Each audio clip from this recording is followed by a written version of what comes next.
Namo Myoho Renge Kyo, Namo Myoho Renge Kyo, Namo Myoho Renge Kyo. Hello, good friends. So good to have you. Thank you for being here. Thank you for your practice. Thank you for your support. Just like and subscribe, two little things that don't take very long and very important to the algorithms to propagate this resource for our practice, yeah? So thank you, all of those, new and old. Starting chapter 10 in the BDK translation of the Tripitaka, of the Lotus Sutra of the Tripitaka. This chapter, like the others, goes by several names. I kind of like this one, though, the expounder of the Dharma. Some use more westernized words like the preacher, but the expounder of the Dharma. I think that suits the rhetoric of Shakyamuni better. So let's get right into it, shall we? Thereupon the Bhagavat, by addressing Bodhisattva Bhashajaraja, otherwise known, and I'm glad they put this in parentheses, the Medicine King, and the Medicine King you'll recognize as discussed. Well, some may even call this the Medicine King chapter, yeah? But there's all kinds of, well, if you look at an old video that I put up, old, it's a few years old, on Buddhism, what did I call it? I know it, in the title was Burning Monks. I have a real issue with, but it's a demonstration, that video, that discussion, and something we've all, I'm sure, heard of in the news for various reasons. Generally Theravada, or early Buddhist practitioners, why they still exist today. Same question as why does Christianity or Islam or any of that exist today? But in Buddhism, how many times am I going to say there's been, you can tell these aren't scripted videos, right? I'm just off the cuff. These traditions that have taken place over the millennia with regard to Buddhism is just mind-boggling. They're just not the teachings of Shakyamuni. They're just not. But that doesn't make this chapter any less valuable, right? It's about teaching and the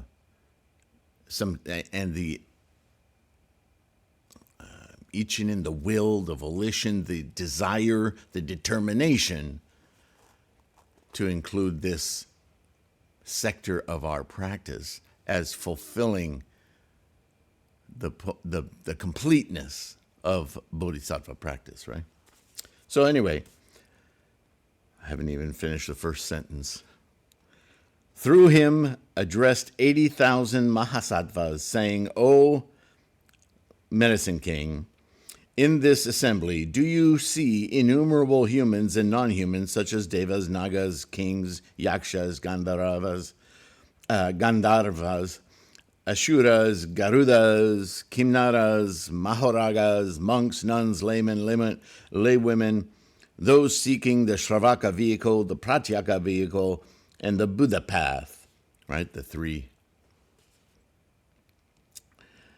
If in the presence of the Buddha, any beings such as these hear a single verse or line of the Lotus Sutra, the Myoho Renge Kyo, and thereupon have even one thought of rejoicing in it, really appreciating and seeing the a priori value of it, right? Sensing it.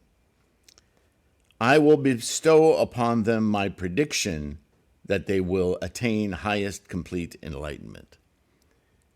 You see this word of prediction again. He's not bestowing enlightenment on anyone. He's saying if you so much as chant once, or any part of the Lotus Sutra, sparks your determination, your imagination to grasp onto the actual possibility of your establishing Buddha-ness in your mind. I promise, I'm telling you, I predict that it's an inevitability that you will someday attain that Buddhahood. So you can get a lot from that simple paragraph here, right? Highest complete enlightenment. But it only takes one dedicated moment to plant the seed. This is why this is the first thing we're told to do.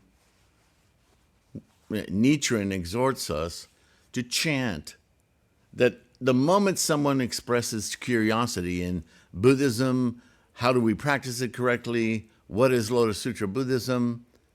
Chant with me. Chant with me so we can talk about it. Chant with me so we can open a channel of communication in our minds. So we don't stumble too much over terms and words. That we're trying to get to understanding and meaning, to peer into our minds to understand how Buddhism works. We just need to kick open that door a little bit, that Gohanzon mind, right? The Buddha addressed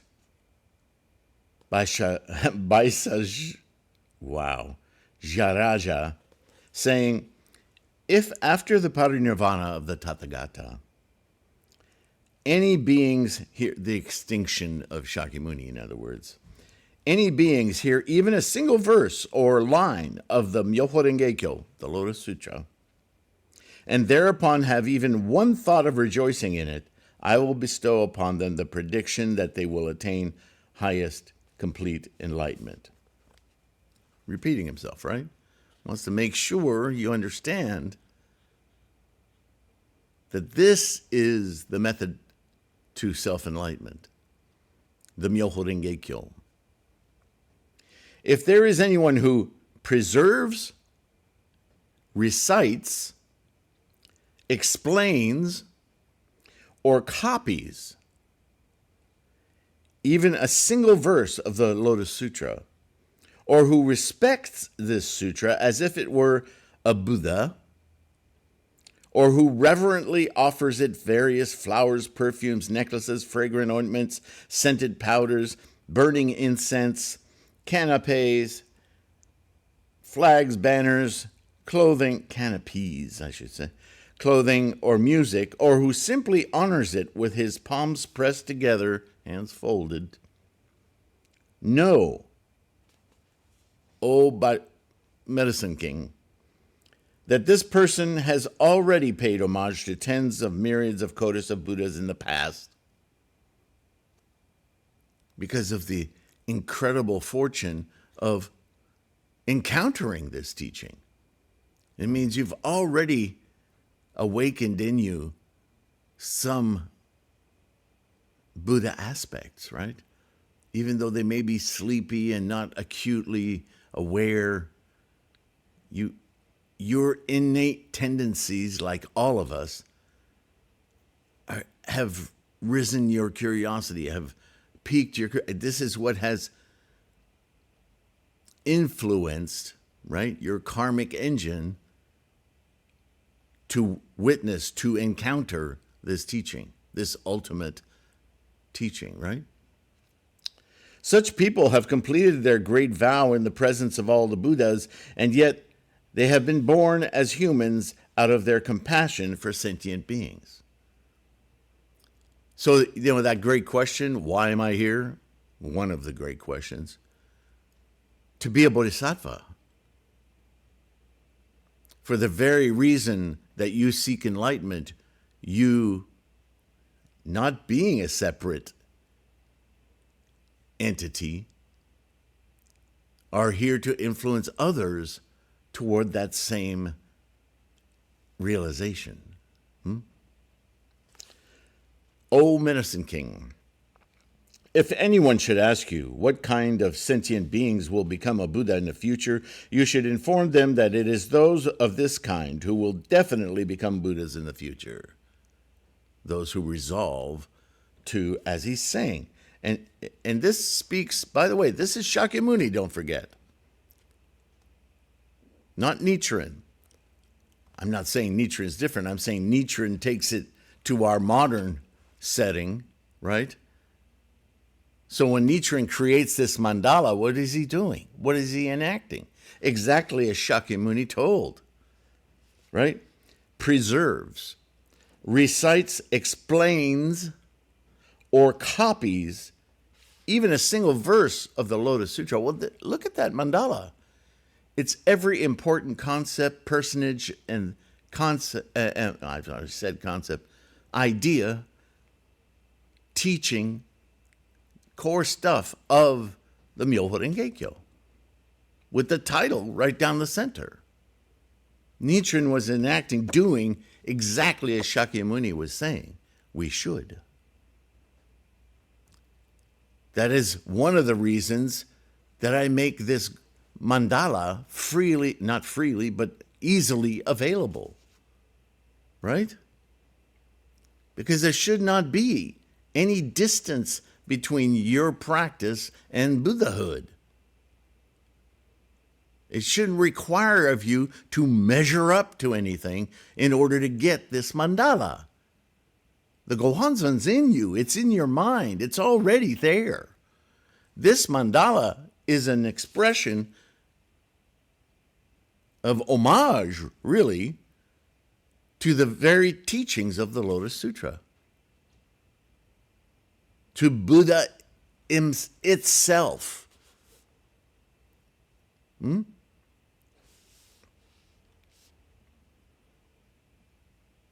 Why is this? If there are any sons or daughters of a virtuous family who preserve, recite, explain, and copy even a single line of the Lotus Sutra, or who pay homage to this sutra with various offerings, flowers, perfumes, necklaces, right? We put incense and water and plants on our altar. We're doing as Shakyamuni taught. Sorry, I got distracted. Scented powders, ointments, burning incense, canopies, flags, banners, clothing, music, or honor it with their palms pressed together. Such people should be respected by the entire world. This is why I tell you, savor your practice. It's immensely powerful. I know we tend to think selfishly, right? I'm trying to attain Buddhahood. I'm trying to practice correctly. But understand, every time you say I'm, you should include in your mind everything.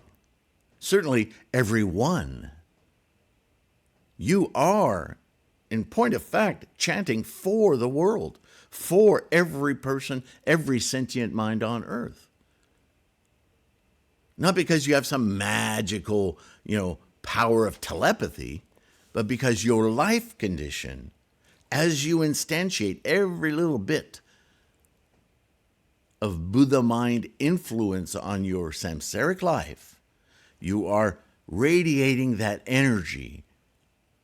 Call it a vibration, call it whatever, your aura. It is your Buddha-ness that is translating into other sentient beings. We're all made of energy. So all of us are like little puddles of energy moving around, scattered all over the planet.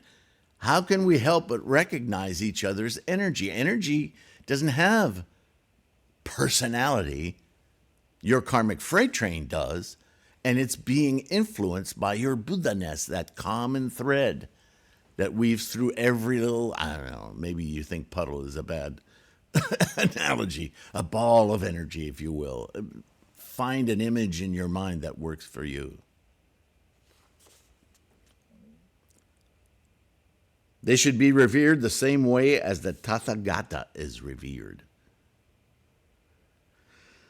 I tell you, I've done that experiment with myself, and it's no easy task to walk around and see regular, ordinary human beings being ordinary human beings, right? Those ignorant of Buddhism don't even know, and try to envision them, treat them, see them as Buddhas. All you got to do is drive a car on the roads or a vehicle on the roads and see how challenging that is. Right? Know that these people are great bodhisattvas who are to attain highest complete enlightenment.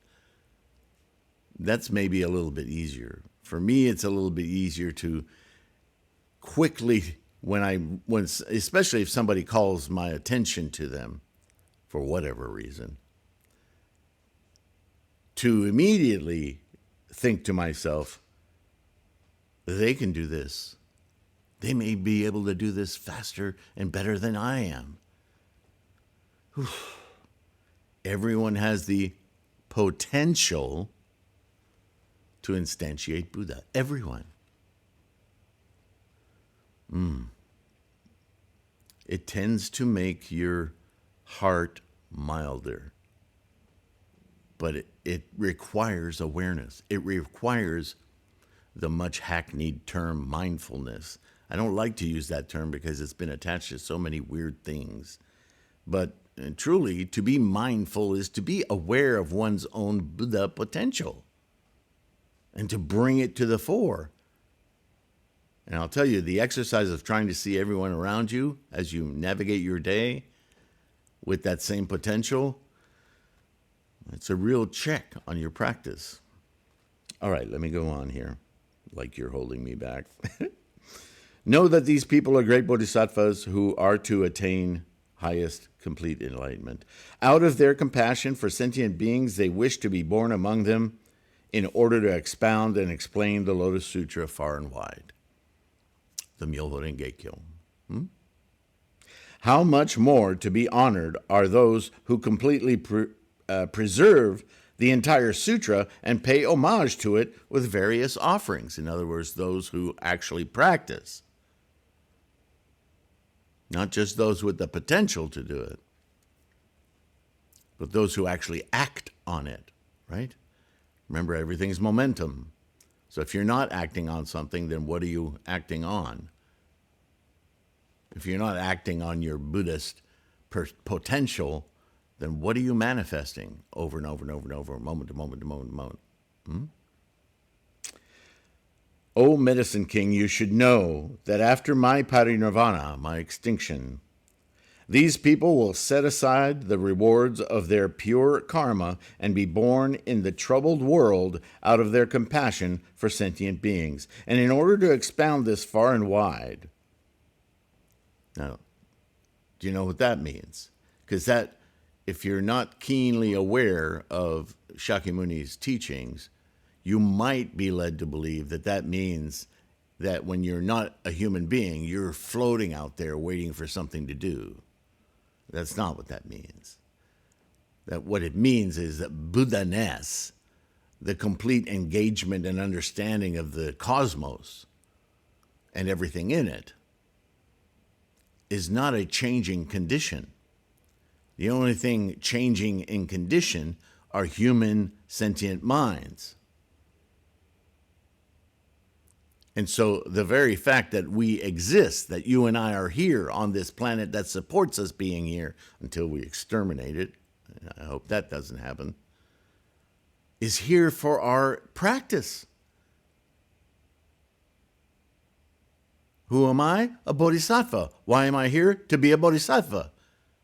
To feel the complete potential of life, the engine of life, in every moment, and to ensure that others who are here for the same purpose but don't know it, to let them know, clue them in.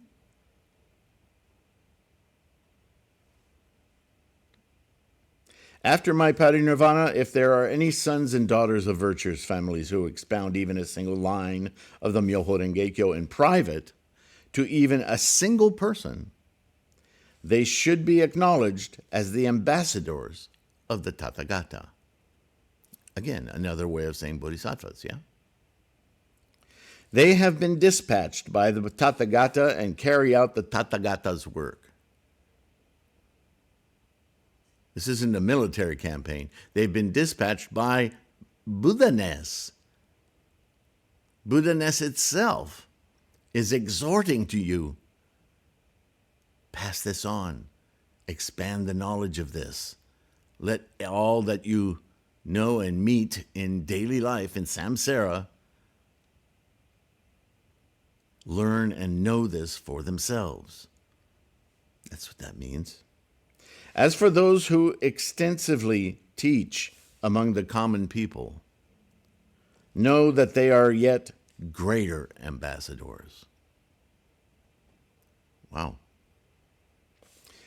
O Medicine King, if there are erring people during a kalpa, those with troubled thoughts who always disparage the Buddha in his presence, because Buddha-ness is always present, their fault is nonetheless slight, because they just don't know any better. Yet, if there are those who disparage the laity, or ordinary people who recite the Lotus Sutra, those people are trying, but if you disparage them, oh yeah, he chants, but he doesn't know what he's doing, or he's talking a bunch of crap, or whatever.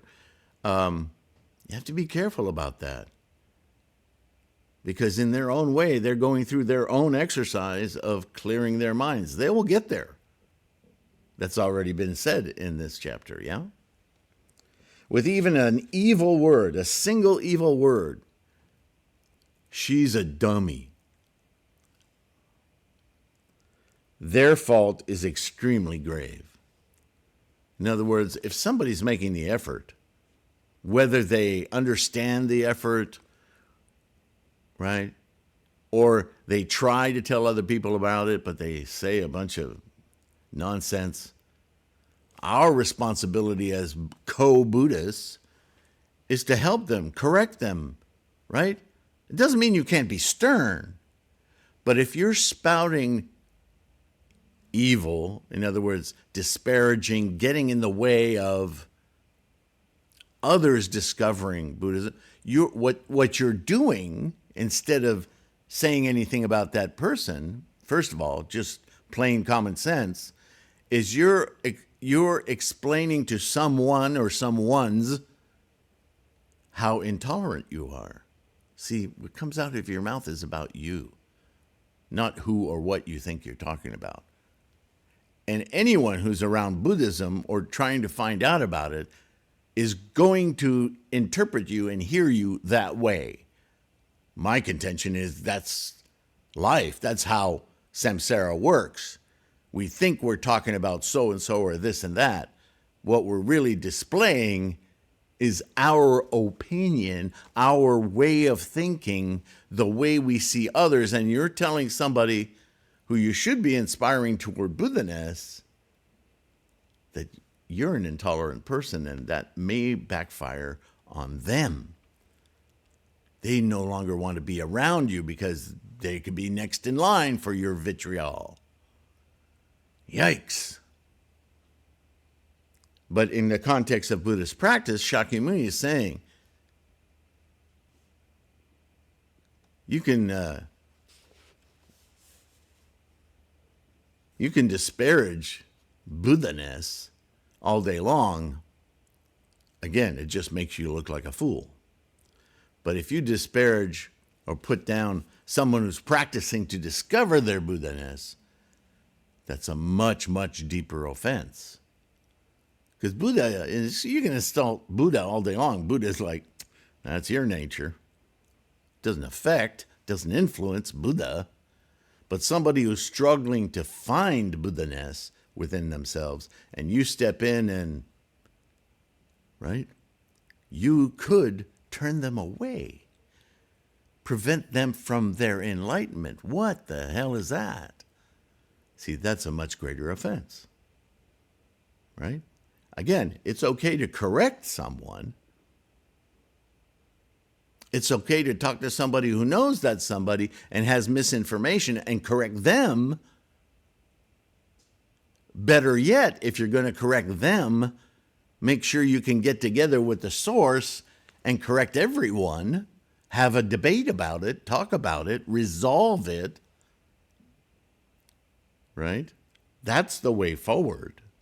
Always, always, always our motivation must be the accomplishment of clarity, and correct practice. Right? I'm as guilty as the next in being quite expressive. I modeled myself after Nichiren. He's been quite expressive. But it's also my character, and I have to watch it. Right? I'm not justifying everything I say. I say in my heart, my attitude, my intent is to be constructive, maybe a little strict. But that doesn't excuse my slips every now and again, right? I'm still a human after all, not making excuses, just saying perfection is not easily arrived at. And here's a caution about that very thing. Know that those who recite the Lotus Sutra adorn themselves with the adornments of a Buddha. This means that they will carry the Tathagata on their shoulders and pay him homage wherever they go. There's that influence thing again, right? Radiating that Tathagata-ness into our environment. They should be respected, revered, honored, and praised wholeheartedly with palms pressed together. Through offerings of flowers, perfumes, necklaces, scented powders, ointments, burning incense, canopies, flags, banners, clothing, delicious food, music, and best offerings that people could make. They should have heavenly jewels scattered upon them and offered to them. Why is this? Because these people joyfully expound the Dharma, and those who hear it, even for an instant, will fully attain highest complete enlightenment. The seed will be properly planted. Right? So another caution, you're always an influence. Not with your words alone, just your very presence is an influence. Got to keep that influence at its highest level, right? This is why we chant so much, to keep that Buddha-ness engaged throughout the day. Thereupon, the Bhagavat, wanting to elaborate upon the meaning of this further, spoke in these verses. So here we go into the verses. Not quite 27 minutes. Yeah, there's lots more, so... Yeah, it's not that long of a chapter. So we'll read some of these verses and then we'll pause for the next video, okay? Those who want to abide in the Buddha path and perfect the wisdom of the self-generated one, the self-manifesting. See, people have asked me, what do you mean by self-manifesting? We ourselves manifest our Buddha-ness. And Buddha-ness makes us one with the engine of life, with every phenomena. So the self-generated one, there's a hyphen here, self-generated, right? That generation is the instantiation of our Buddha mind. And perfect the wisdom of the self-generated one, not just the wisdom of every day of samsara, right? What we might call Buddha wisdom. Understand what that is. It's not Buddha smart. It's about the experience of Buddha-ness being awake and alive moment to moment through our Gohanzen mind into samsara. How do we act it out? How do we influence? Should always diligently pay homage to those who preserve the Myoho Renge-kyo, the Lotus Sutra. Those who want to quickly attain omniscience should hold to this sutra and pay homage to those who preserve it. Know that anyone who preserves the Lotus Sutra is an ambassador of the Buddha who feels compassion for sentient beings. Those who preserve the Lotus Sutra were born here in this world, withholding themselves from the Pure Land out of their compassion for sentient beings. In other words, we join the samsaric every day, the physical world, in order to experience the vicissitudes of life, the struggles of life, simply to add our ingredient of Buddha-ness into it, to manifest it, to spread it, change the balance of energy toward the best possible potential instantiation experience of the engine of life. That's why we're here, to celebrate life. Anything that doesn't celebrate life is an obstacle. That's our struggles in samsara, because there are many, many, many, many distractions that become obstacles, right? Our cravings, our clinging. That's plainly said, that's what Buddhism's all about. Liberating us from that distraction so that we can understand that every moment of life is precious. It sounds kind of pie in the sky, but truly, anyone who's chanted for a little while knows what I'm talking about. You may not know how to put it into words, but you felt it. That's living a different life, isn't it? Know that such people are born where and when they will. They are born in this troubled world to extensively expound the highest dharma, the highest experience. Such expounders of the dharma should be revered with offerings of divine flowers, perfumes, heavenly jeweled clothing. Please don't send me any jeweled clothing. Just and exquisite celestial jewels. Wow. Those who, this is all about mind, right? Attitude and intent. Calm down. Those who preserve this sutra in the troubled world after my parinirvana should be paid homage with palms pressed together, just as one pays homage to the Bhagavat.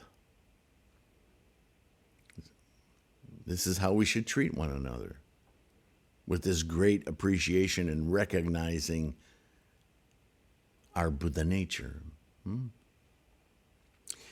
These heirs of the Buddha should be revered with delicious food, various delicacies, and a variety of clothing in the hope of hearing the teaching even for an instant. So when, if you have a meeting, if you get together with a friend or several friends, and you invite a speaker, somebody who's your senior in practice, to come and chant with you and talk to you and your friends and explain things, answer questions you may have, you should show deep appreciation for that person. You're asking of that person a great deal. So yeah, make some offerings to them, something, whatever you can do. If it's in your means, you know, we always offer water, so one of the first basic things. But it's a meeting of human beings, after all, right? And so, as fellow bodhisattvas, we should treat each other with that kind of respect, even if it's just a bowl of nuts. Or I have a friend, whenever he did any kind of encounter, he would have a big bowl, one of those huge bowls, filled with cheese puffs. Or cheese puff balls, actually, was his thing. Whatever. It doesn't matter. It's a display of respect and appreciation, right? We should appreciate each other's time. As so many of you do, patrons, and those of you purchasing books and so forth. You pay me great respect, and I'm so grateful for your efforts. Not just personally, like Nichiren, it's not about me.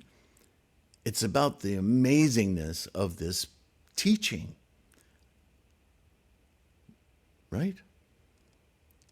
In the future, if in the future there's anyone who preserves this sutra, I will dispatch him to the world of humans to carry out the Tathagata's task. If throughout one entire kalpa there is anyone with erring thoughts, who always disparages the Buddha, with an angry countenance, the consequences of his grave error will be incalculable. So let's not make that mistake, right? If there is anyone who speaks a hostile word, even for an instant, about those who recite and preserve this Lotus Sutra, I'm going to kick his butt, right? Hostile. His fault will be even greater. If throughout one entire kalpa there are people seeking for the Buddha path who praise the Buddha in my presence, which is always, with incalculable numbers of verses and with palms pressed together, the merits they attain will be immeasurable because of praising this Buddha. If there are people who praise those who preserve this sutra, their merit will be even greater. So, yeah, you can praise Shakyamuni, you can praise Nichiren, you can praise Buddha-ness, but that's the natural order. But by praising you, praising one another, man, her practice is strong. If you're seeking advice, maybe you should try to get some time with her or with him or with them. They seem to really understand this practice, right? That kind of will, ichinen. Your merit for thinking that way, speaking that way, greater than having the same praise for Buddha, because Buddha don't need it. You understand? But you and I, samsaric beings, we need it just to feed our desire for Buddha-ness. Because we're made of desire, we are a desire experience. To lift ourselves out of simple desire is no small feat. It's the transcendent power of Bodhisattva mind, of Gohanzon mind, yeah?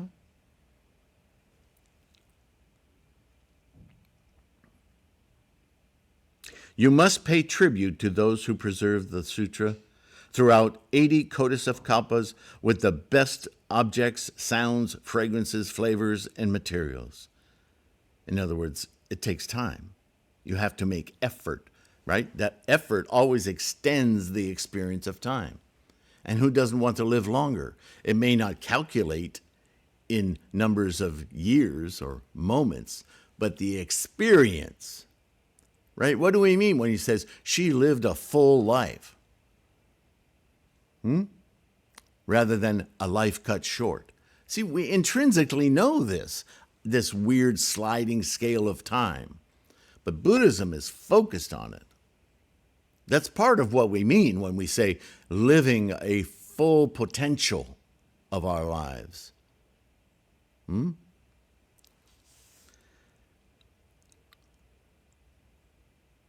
If you are able to hear the teaching for even a moment, after having paid tribute in this way, you will then become delighted, thinking, I have now attained great benefits. Reward, right? O Baisajaraja, I now tell you that I have taught many sutras, and among these sutras, however, the Lotus Sutra is the utmost and best. Myoho Renge Kyo is the ultimate teachings of Shakyamuni Buddha. All right. That's long enough to listen to me. Big windbag. And then the Buddha spoke further to Bodhisattva Mahasattva, Medicine King. Oops. And we'll continue there in the next video. I can't tell you, I can't express with words how amazed and truly, truly grateful for your participation, your practice, most of all. your dedication, your efforts, your support, even if it's just liking and subscribing. It's very, very meaningful. It's Bodhisattva work. Those of you who are supporting the expense of keeping this going, right? Patrons, Patreon, PayPal, or buying books, so on and so forth. Namo Myoho Geikyo. You guys, your merits and rewards should be immeasurable. And to be a part of this Sangha is my raison d'être. It's my reason for being, yeah? So thank you. Thank you for keeping this resource going and growing. And I will therefore see you in the next video. Promise. All right. Thanks again. Oh, take care of your health. Be kind.